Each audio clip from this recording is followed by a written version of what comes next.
Pada zaman dahulu, tepatnya saat perkampungan penduduk masih diselimuti oleh hutan belantara, manusia belum berkembang biak dan pohon-pohon besar masih mendominasi daerah ini. Datanglah 3 orang pemuda yang berasal dari negeri Manggopoh ke sebuah daerah berpantai. Mereka bertiga merupakan kakak beradik yang ingin mencari penghidupan.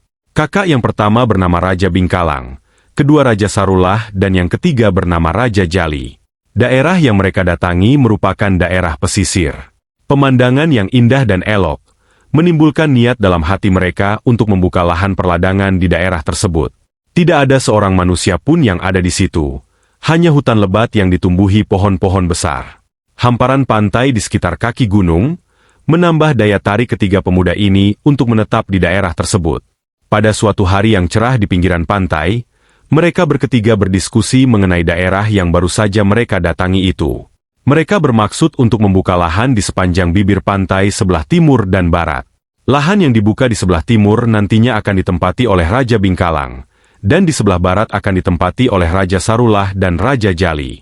Setelah menyepakati hasil musyawarah tersebut, mereka menebang beberapa pohon untuk dijadikan lahan tempat mereka tinggal. Saat membersihkan hutan belantara tersebut, mereka melihat sebuah gundukan tanah memanjang di tepi sebuah anak sungai yang bermuara ke laut lepas. Pekerjaan mereka terhenti, dan mereka saling memandang satu sama lain. Suasana menjadi hening seketika. Kicauan burung dan hempasan ombak memecah suara keheningan itu. Kemudian Raja Bingkalang mendekati gundukan tanah tersebut, disusul oleh Raja Sarullah dan Raja Jali. Betapa terkejutnya mereka melihat sebuah kuburan yang berbeda dengan kuburan manusia biasa. Ukurannya lebih panjang dan di sampingnya terdapat bangunan tanah berbukit kecil. Ikolah mungkin nagari ulama Kito yang panah tasabuik sebagai Tuan Tapa, kata Raja Bingkalang. Mereka mengira bahwa kuburan tersebut adalah kuburan seorang ulama besar yang pernah mendiami daerah ini sebelumnya. Kemudian mereka membersihkan kuburan tersebut, hingga tampaklah sebuah kuburan yang memiliki panjang sekitar 15 meter.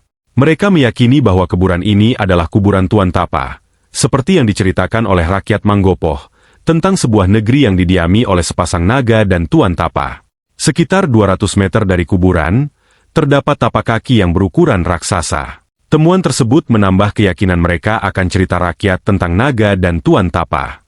Diberilah nama negeri ini dengan sebutan Tapak Tuan atau Kota Naga. Setelah selesai membersihkan kuburan, mereka mengemasi barang-barangnya dan pulang menuju pondok kecil yang mereka buat. Di perjalanan pulang, mereka melihat sebuah kapal mendekati bibir pantai dan berlabuh di labuhan Tapak Tuan.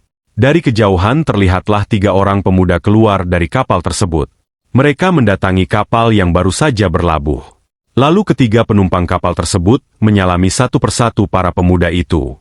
Ketiga pemuda yang baru saja tiba ke daerah itu, memperkenalkan diri dan mengatakan maksud dari kedatangan mereka kemari. Kenalkan wahai Tuan, Denai Banamo Raja Kuantan yang berasal dari Kuantan, sedangkan 2 orang bujangko ialah kawan Den yang Banamo Datok Kalilah yang berasal dari kempar kiri dan Datok Jamalah berasal dari kempar kanan. Allah Habih Tampe kami caliak. Allah Rato tanah kami pijak, namun hendak sarancak nagari Tuanko, makonyo kami singgah ke Tampek Tuan, kata Raja Kuantan. Kedatangan mereka diterima baik oleh ketiga pemuda tersebut, dan menjelaskan bahwa mereka juga baru menempati daerah ini. Kemudian para pendatang ini bermohon, supaya mereka diberikan sedikit lahan untuk ditempati. Karena maksud kedatangan mereka memang untuk mencari penghidupan. Setelah bermusyawarah, akhirnya Raja Bingkalang memutuskan untuk memberikan tempat perkampungan di pantai sebelah barat Tapak Tuan. Mereka mulai membentuk kehidupan baru dan hidup secara rukun. Wilayahnya pun diperluas dengan menebang pohon-pohon yang berada di sekitar pantai. Mereka berharap daerah ini menjadi sebuah perkampungan penduduk yang didiami oleh anak cucunya kelak. Wilayah ini sekarang bernama Lhok Bengkuang dan sudah menjadi pemukiman padat penduduk.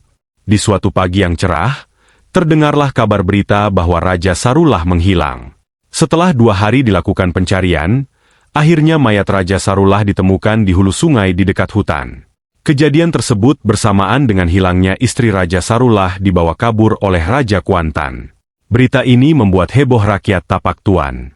Menurut kabar yang beredar, Raja Sarullah dibunuh saat menubah ikan oleh Raja Kuantan. Menubah ikan adalah kegemaran dari Raja Sarullah. Beliau sering menghabiskan waktu berlama-lama di tepi sungai, sambil menunggu ikan-ikan yang ditubahnya. Pada suatu ketika datanglah Raja Kuantan mengajak Raja Sarullah untuk menubah ikan yang berada di hulu sungai. Tentunya tawaran tersebut langsung diterima oleh Raja Sarullah dengan senang hati. Berharap banyak ikan yang didapat nantinya, jika menubah ikan di tempat yang berbeda dari biasanya. Maka bersegeralah mereka menyiapkan alat dan bahan-bahan yang akan dibawa ke hulu sungai. Perjalanan mereka semakin lama semakin jauh masuk ke dalam hutan menuju hulu sungai, jauh meninggalkan perkampungan. Kemudian mulailah mereka menaburkan tuba ikan tersebut. Tidak begitu lama, tampaklah ikan-ikan itu mulai melemah dan mengapung ke permukaan. Raja Sarullah sangat senang melihat hal itu, hingga dia tidak menyadari bahwa bahaya sedang mengintainya. Dari arah belakang, Raja Kuantan memukulinya tepat pada bagian punggung di tulang belakang. Raja Sarullah sempat berteriak karena terkejut oleh serangan tiba-tiba dari Raja Kuantan. Namun tidak seorang pun yang mendengarnya. Setelah teriakan itu, suasana sepi mencekam, pohon-pohon di sekitar hutan menjadi saksi bisu dari peristiwa tersebut. Raja Sarullah tersungkur jatuh ke dalam sungai, bersama ikan-ikan lemah tak berdaya yang ditubanya. Dalam keadaan tak berdaya tersebut, Raja Kuantan menariknya ke tepi sungai dan kemudian mengeluarkan siwahnya, sejenis keris, lalu menikam Raja Sarullah tepat di dada sebelah kirinya. Seketika itu pula Raja Sarullah menghembuskan nafas terakhirnya. Sungai tempat dibunuhnya Raja Sarullah itu diberi nama Kuala Sarullah atau Krung Sarullah.